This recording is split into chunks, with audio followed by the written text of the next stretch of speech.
Bismillahirrahmanirrahim. Distinguished guests, Excellencies, my dear brother President Imam Ali Rahmanov, ladies and gentlemen, good afternoon. It is an honor and privilege to welcome all of you to this very important roundtable discussion at COP29. I truly appreciate all of you for taking the time to participate in this very important event. The reason I have sought this meeting is to foster new thinking on an old problem which is becoming complicated at all our climate forums without yielding substantial results.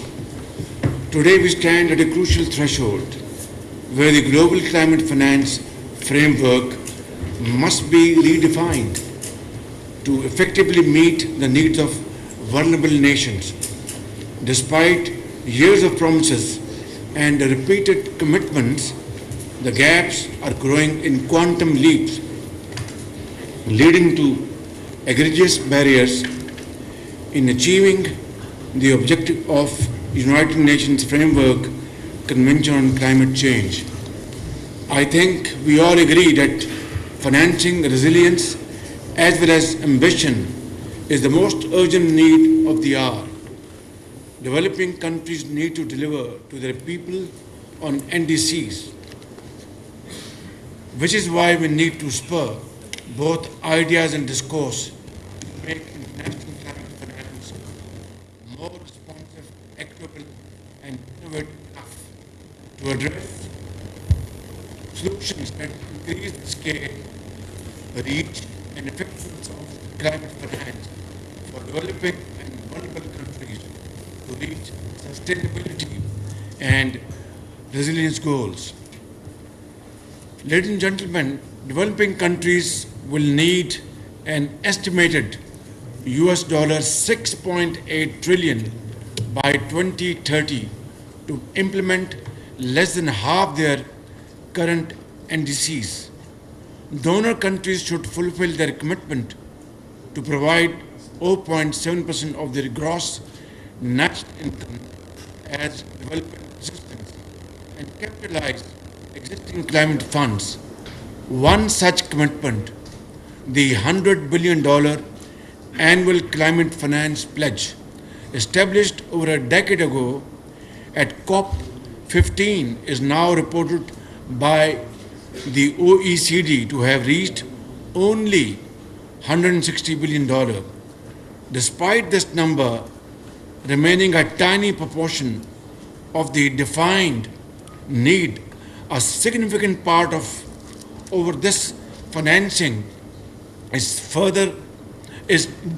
disbursed in the form of loans, further enhancing the debt burden on developing nations and potentially pushing them towards mounting debt traps.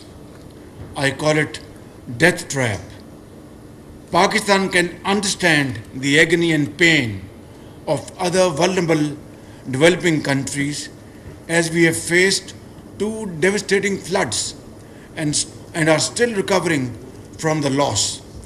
In order to spur some transparency and coordination into the financial commitments made to developing countries under climate transfers, Pakistan, alongside many other developing countries, calls for stronger, more equitable climate finance mechanisms under the United Nations Framework Convention on Climate Change.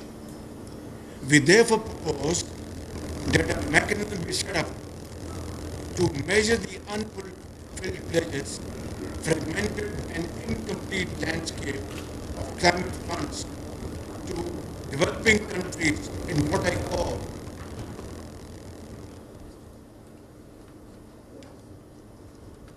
welcome, Excellency, welcome.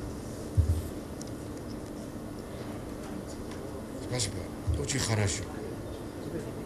to developing countries in what I call internationally determined contributions, whereby major historic emitters should account for climate finance commitments for both migration and adaptation pledges, reflecting their proportionate responsibilities. Ladies and gentlemen, that cannot become the acceptable new normal in climate financing, which is why we must resume focus on non-debt financing solutions, enabling countries to fund climate initiatives without imposing additional burden. In 2022, when one-third of Pakistan was underwater, the country had to repurpose all its development and climate funds for just financing basic relief and humanitarian efforts. Ladies and gentlemen, developing countries looking to enable energy transitions must also get preferential capacity and technical assistance in fast-tracking consortium financing through various financial instruments. In order to further our goals, I would suggest that UNFCCC set up a committee to review IDCs periodically. Ladies and gentlemen, I conclude by expressing the urgent need for reform of the international financial architecture. Now is the time to build upon the momentum for international financial reform, forging a path where no nation is left behind in the global response to climate change. Thank you very much.